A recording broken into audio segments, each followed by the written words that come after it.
Hello guys, and welcome to this video where I'm going to be showing you how to link your bank account to your Payoneer.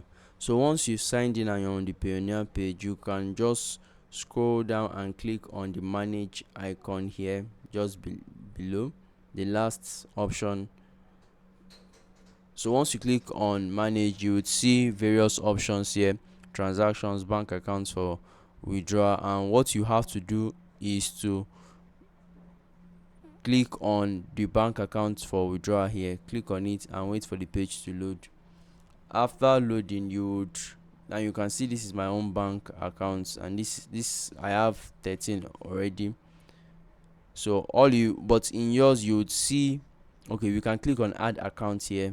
You can just click on add account and you'll be brought to a page where you can enter your bank details, and you can also choose the country, choose the currency, and then you click on next, and then you can enter every other detail that would connect you to your bank account. And so once you've done this, you give Payoneer may take 1 to 3 days to verify all the details, and then we'll get back to you.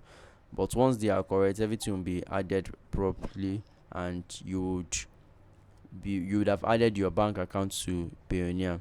So this is how to add your bank account to your Payoneer uh, page on Payoneer.